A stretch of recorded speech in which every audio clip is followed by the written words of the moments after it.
After Ever Happy, will the torment of this toxic movie melodrama never end?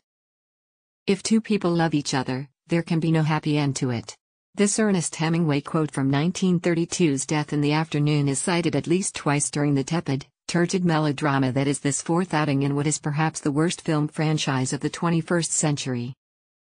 Apart from the ongoing pretension of the high literary illusions that pepper the otherwise pulpy proceedings, last time out our heroine reached for a copy of The Great Gatsby straight after a fight and the protagonists have compared themselves to Jane Austen characters a number of times. There's the distinctly uncomfortable and unedifying unfolding and often unraveling of one of the most toxic relationships ever projected onto a screen. Incredibly, audiences have now endured more than 400 minutes of this disastrous pairing, who make both the couples in Twilight and 50 Shades of Grey seem perfectly compatible and well-adjusted by comparison.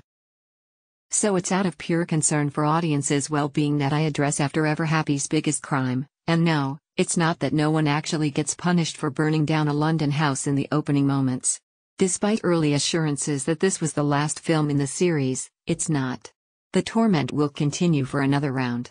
My hopes of Breaking Dawn, Part 2's carnage failing to eventuate, instead replaced by the torpid continuation of the seemingly never-ending petulant breakups and hot and heavy makeups, with Bulgaria this time standing in for London, Seattle and New York, as Tessa, Josephine Langford, and her bad boy British beau Hardin. Hero finds tiffin, bicker and whine, dither and pine over each other.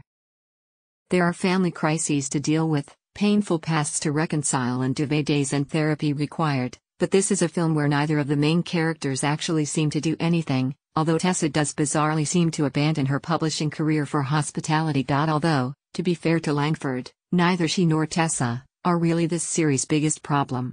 You could argue it's the source material, and Todd's truly terrible literary series that started life as Harry Styles fanfiction, but finds Tiffin's Hardin really is truly ugly, irredeemable and an emotional vampire. When he's not gaslighting Tessa, he's blaming everyone else for his troubles, hitting the hard liquor or enduring night terrors, scenes that were met with titters from the small audience who endured the same screening as me.